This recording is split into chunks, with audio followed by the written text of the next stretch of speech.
Security Now Illustrated by AskMisterWizard.com, illustrating concepts, mechanisms, and algorithms from the amazing Security Now podcast by Steve Gibson and Leo LaPorte. This is segment A, the first of 5 segments from episode 11 on bad Wi-Fi security. To set the scene for this series on bad Wi-Fi security, let this view represent a single Wi-Fi segment, meaning that all 3 of the illustrated computers are using the same Wi-Fi channel to exchange Wi-Fi frames through the illustrated Wi-Fi access point. The radio signals, of course, extend for several hundred feet beyond the 3 illustrated computers, so that others, not illustrated here, could join or monitor the network. We will use this view to show a similar Wi-Fi network in a larger context, where users access services from the worldwide internet.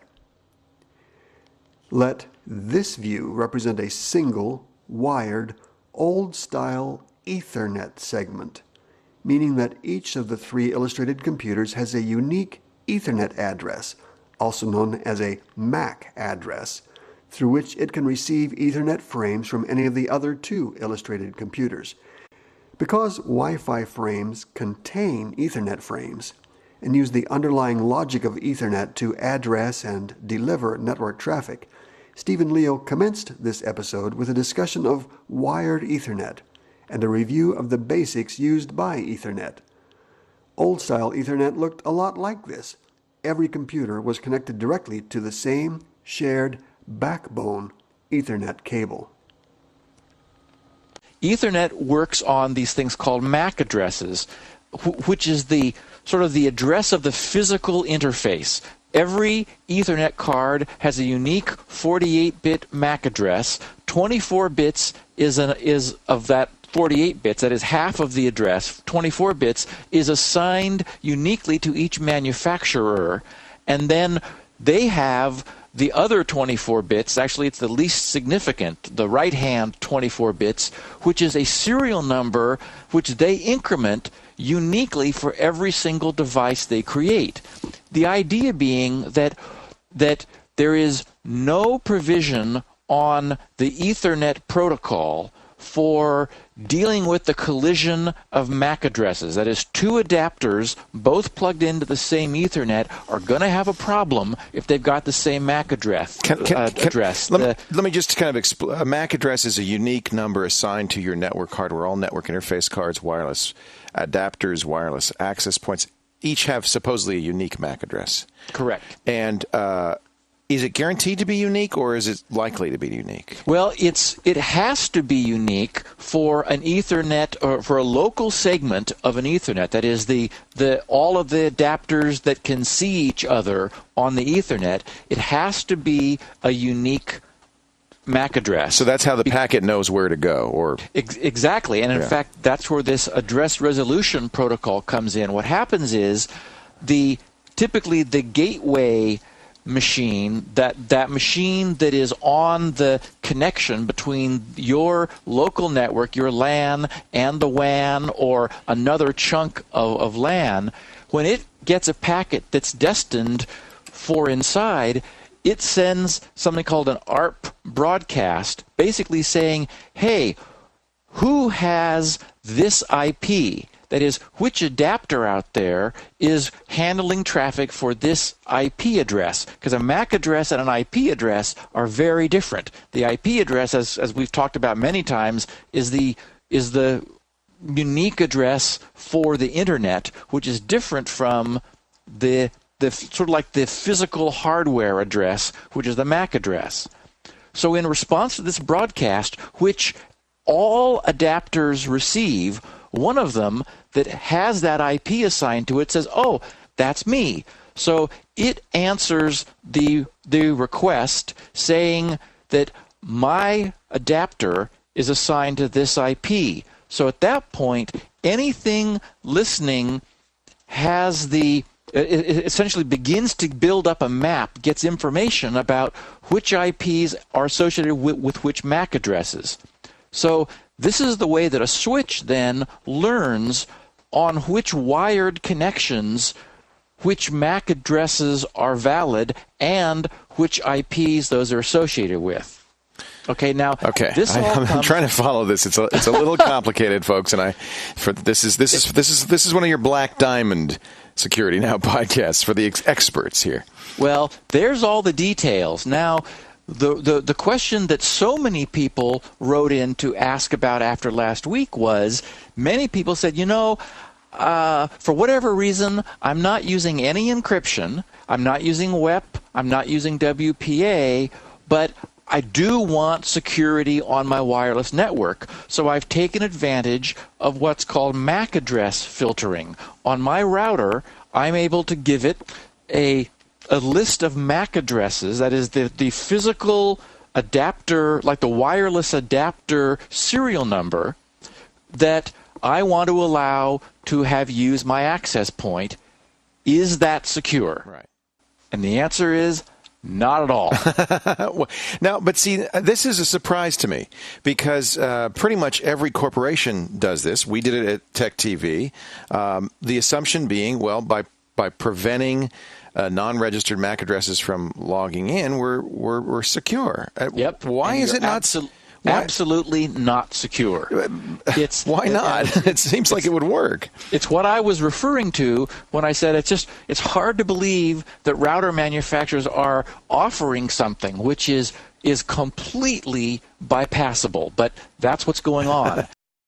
So I just want to mention one more time so people understand. This is the setting, usually called MAC address filtering, that most routers have. And what you'll do is you'll get the MAC address of all the different wireless cards that you want to allow connect to your access point, and you'll enter into a table. And if this filtering is turned on, only cards with that MAC address, in theory, will be able to log into your access point. It seems like the ultimate in security. It's an affirmative security policy saying only these people can get in. Yes, it is a feel-good dialogue box. You're really bumming me out here. Well, so what happens? Do we spoof it? How do we crack that? Yes, that's the problem. Is that the MAC address is the front of every packet sent. Says it basically there's I'm going to this MAC address from this MAC address, which means anyone with any sniffer software instantly sees all the authorized MAC addresses for the wireless network. Well, not all of them. All the active ones. All the active ones. So they watch traffic that's legitimate traffic. They capture even one packet. They've got the MAC address that they can spoof. Yes, they have a valid MAC address which has been authorized and recognized by the access point, and they can simply use it. I mean, it's that bad. You know what? That provides no security at all. So, in other words, I'm a bad guy. I'm sitting outside of Big Bank Incorporated. Big Bank Incorporated believes in wireless, but believes in secure wireless, and says only these MAC addresses can connect. So I just capture one packet of somebody talking to their router. I say, there's their MAC address. I put in, almost every program allows you to spoof MAC addresses. That's trivial. In fact, your router allows you to spoof its MAC address very often. Well, in fact, many user interfaces allow you to specify what's your MAC MAC address for whatever reason. So, I mean, there's nothing at all special about a MAC address. It's just a 48-bit serial number. Wait a minute, though. You said that only one device can have that MAC address. So I cannot get on while that other one is on still. Well, actually, you can, because there's nothing to prevent two devices from using the same one. That is to say, it'll be a little confusing for the other one, right, which is receiving traffic that's bound for it, but that happens all the time. So if you adopt the MAC address of some other machine, then it'll go to the access point. The access point checks the MAC address against its list of authorized MAC addresses, see that it's valid, and accepts the traffic from it. The short version of this is it provides zero protection. I mean, it would protect your access point from a neighbor casually connecting, or maybe, as often happens, mistakenly connecting. Right. There are certainly cases where locking down and filtering MAC addresses would prevent casual misuse of your access point, and so I don't want to say it's completely useless. It will certainly prevent casual use, but it should never be confused with security. It is not security. Well, it's similar to the SSID hiding that some people advocate, where you hide the name of your router so that people don't see it. But that's in fact, it's almost identical to that, because it hides it only from those who aren't using packet sniffers, but everybody else can see it just fine. Exactly.